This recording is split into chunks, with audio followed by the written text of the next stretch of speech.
आपल्या सर्वांच्या वरिष्ठांच्या आशीर्वादाने गेल्या 15 वर्षापूर्वी नाशिक जनमत हे न्यूज पेपर आपण चालू केलेलं होतं, साप्ताहिक न्यूज पेपर. आणि आज 15 वर्ष होत आहेत. तर कालांतराने आज आपला यूट्यूब चॅनल देखील आहे नाशिक जनमत नावाने, त्याचप्रमाणे पोर्टल देखील आहे ऑनलाईन न्यूज वगैरे.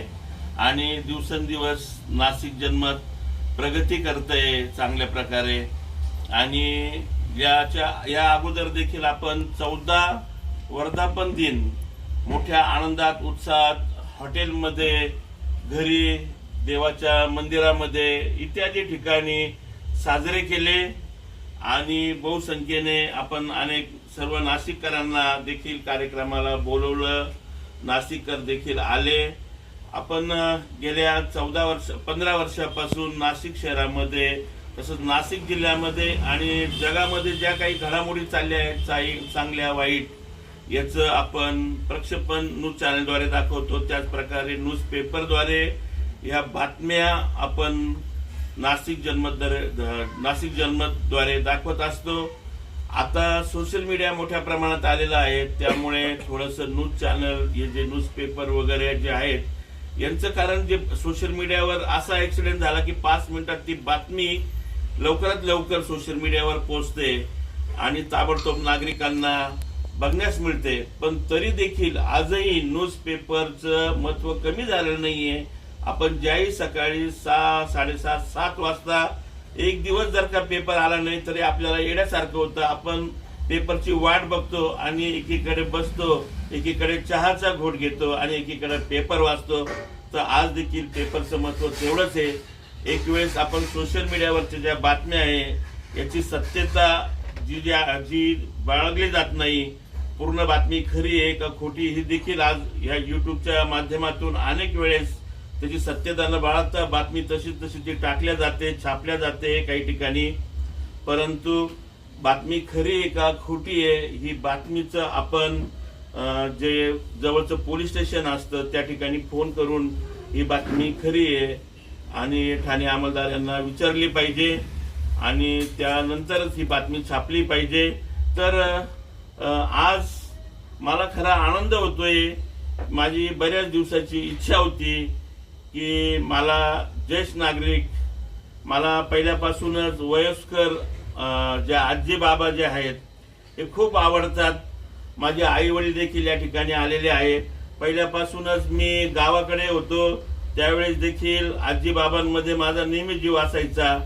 अनेक घराघरामध्ये सुना मुलं वगैरे वाद व्हायचा आणि त्यावेळेस मी माझ्या घरी कुणाचं अंग दुखत असेल, कुणाला ताप येत असेल, पॅरासिटामॉल वगैरे, कॉम्पिफाईन वगैरे अशा ज्या गोळ्या आणायचो त्या गोळ्या मी त्यांना देत असायचो. आणि एका म्हणजे त्यांच्या मुलाप्रमाणे मला सर्व ज्येष्ठ नागरिक जीव लावायचे आणि त्यांच्या आशीर्वादाने आज मी जे काही आहे त्यांच्या आशीर्वादाने आहे. 2 मुलं आहेत, मोठा मुलगा इंजिनियर आहे, सुनबाई इंजिनियर आहे, लहान मुलाचं देखील व्हिडिओ शूटिंग फोटोग्राफीचा बिझनेस आहे, तसंच अजून देखील एक साईड बिझनेस आहे आणि दुसरी सून नोकरीला आहे. तर सर्व काही खूप छान आहे. माझे वयस्कर आई वडील इथे आलेले आहे. तर प्रत्येक मुलाने आपल्या आई वडिलांना जीव लावला पाहिजे, कारण आज आपण जे आहोत ते आपल्या आई वडिलांमुळे आहे. आज काय झालेलं आहे, आज जनता मुलं काय म्हणतात माहितीये का, माय वाईफ इज माय लाईफ. पण अरे बाबा, तुम्ही जी पत्नी बघितलेली आहे ही कुणामुळे बघितली आहे? तुमचे आई वडील होते म्हणून तुमचा जन्म झाला, तुम्हाला लहानचं मोठं केलं, त्याच्यामुळे तुम्हाला पत्नी भेटली आणि त्या पत्नीनंतरच तुम्हाला ती वाईफ बघायला भेटली. ती सुद्धा त्यांनीच बघून आणलेली आहे. तर तुम्ही तुमच्या वाईफला जीव लावा, मी म्हणत नाही, पण वाईफला, पत्नीला जीव लावताना आई वडिलांना देखील तेवढाच जीव लावा. आणि आई वडील हेच परमेश्वर आहे. आपल्याला कुठलाही चारिधाम करण्याची गरज नाही. आई वडिलांना जीव लावा. म्हातारपणामध्ये खरा आधार असतो आई वडिलांचा आपण. कारण तरुणपणामध्ये ज्यावेळेस आपलं बालपण असतं, जेव्हा तरुणपणात जातो, अतिशय उन्हात चटके सहन करून आपल्या आई वडिलांनी आपलं पालन पोषण केलेलं असतं, खूप मोठं केलेलं असतं. तर आपण म्हातारपणात काठींची काठी झालोच पाहिजे. कधी कधी आपले आई वडील थोडस रागाने बोलत असतात, कारण त्यांनी जे जुने दिवस काढलेले आहे ते खूप कष्टात काढलेले आहे. सुरुवातीच्या पूर्वीच्या काळामध्ये पैसा हा दिसत नव्हता. अक्षरशः शेतात काम करावं लागायचं, कंपन्यांमध्ये इकडे तिकडे काम करून उदरनिर्वाह करून त्या शाळेच्या फी भरल्या जायच्या आणि कॉलेजची फी वगैरे मुलांना असं शहरात पाठवलं जायचं शिकायला. आणि त्यातूनच आज आपण अनेक ठिकाणी मोठे झालेलो आहोत. तर आपण आपल्या आईवडिलांच्या कष्टाची जाणीव नक्कीच धरा. कालच मातृदिन होऊन गेलेला आहे, मी मदर डे म्हणणार नाही. तर सर्व आपल्या माझ्यापेक्षाही म्हणजे ज्या आई आहेत आणि जे फादर आहेत म्हणजे दादा, तर सर्वांना मी मनापासून शुभेच्छा देतो मदर डेच्या आणि मातृदिनाच्या. आणि सर्वांचा मला म्हणजे मी सर्वांना दंडवत करतो. हा वर्धापन दिनाचा कार्यक्रम मला खरोखर सर्व ज्येष्ठ माझ्या आई आणि दादांबरोबर साजरा करायचा होता. आणि आज हा वृद्धाश्रमात आजी आजोबा आधार वृद्धाश्रम अतिशय छान असा आश्रम आहे. या ठिकाणी दादा, तुमचं नाव आपलं संजय शिलेलाल, हे आश्रमाचं काम बघता, अतिशय चांगल्या पद्धतीने काम बघता. या ठिकाणी जवळपास 15-16 जण वृद्ध जे आई बाबा आहेत आणि त्यांना आपल्या वडिलांप्रमाणे ते सध्या जीव लावतात. सकाळ संध्याकाळ त्यांच्या जेवणाची व्यवस्था केल्या जाते. त्यांना आजारी असेल गोळ्या औषधं वगैरे सर्व विलास ते म्हणजे सर्व काही जे आहे त्यांचं पालन पोषण ते हे बघतात. आज हे जेवढे 15-16 जे या ठिकाणी ज्येष्ठ नागरिक आहे, वृद्ध आहेत, मी त्यांना सांगू इच्छितो की कधीही निम्या रात्री आवाज द्या. संजू दादा, मी तुमचे मुलंच आहोत. आम्ही कधीही दुखत असेल काही असेल तर नक्की सांगा. एवढं मी या ठिकाणी सांगू इच्छितो. आणि नाशिक शहरातील हे लोकप्रिय साप्ताहिक, लोकप्रिय न्यूज चॅनल आणि ऑनलाईन पोर्टल, याला आपल्याकडून अनेक जणांच्या सकाळपासून फोन आलेले आहेत आणि अनेकांनी शुभेच्छा दिलेल्या आहेत. मी आपल्या सर्वांचा आभारी आहे. खऱ्या अर्थाने जाहिरात हाच न्यूजपेपरचा न्यूज चॅनलचा वगैरे कणा असतो. थोडंसं माझ्याही वयामानानुसार जरा थोडी धावपळ वगैरे कमी होते, पण तरी देखील मी दररोजच्या 2-4 बातम्या डेली दाखवत असतो. त्यामुळे थोडंसं इन्कम कमी झाला असेल असं म्हणून नाही, तर माझी इच्छा होती खरोखर मनातून.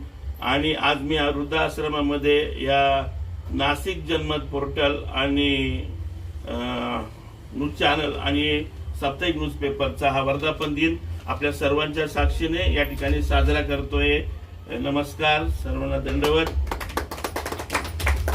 आपला फोटो चंद्रकांत दात्रक साहेब व त्यांचा परिवार यांचे आजी आजोबा वृद्धाश्रमाचे संस्थापक श्री संजय शिलेलाल साहेब यांच्यातर्फे मी त्यांचं इथे आज स्वागत करतो.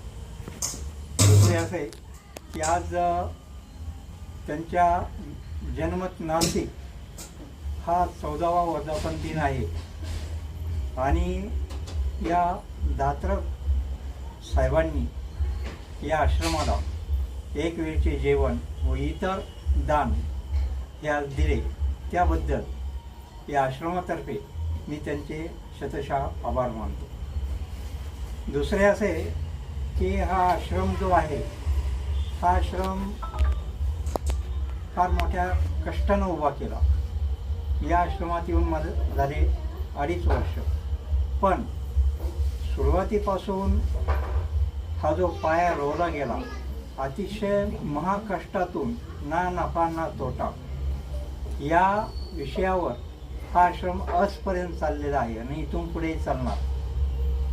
सर स्वतः ड्युटी करून येतात, कोणतेही वृद्ध आजारी असो काही असो ताबडतोब घरून इथे येतात, त्याला गाडीवर टाकतात, दवाखान्यात नेतात आणि त्याला पुन्हा इथं आणून सोडल्यानंतर मग घरी जेवायला जातात. अशापर्यंत आहे, पैशाचा विचार करत नाही ते. आणि इथं सरांनी आजपर्यंत 5 पैसे नाही कमवले, उलट स्वतःचे गेले पैसे. या नाशिकमध्ये भरपूर आश्रम आहेत, कोणताही आपण आश्रम फिरू आजी तिथं फक्त वातावरण बघा, तिथं फक्त पैसा किती घेतात बघा आणि इथलं वातावरण बघा, इथं पैसा किती घेतात बघा. त्याच्यामुळे उदाहरण तुम्हाला. आणि जेवण आहे घरगुती, चहा आपल्या घरात सरकार इतरत्र वेळेस भूक लागली तरी पण देतात. असं नाही की 2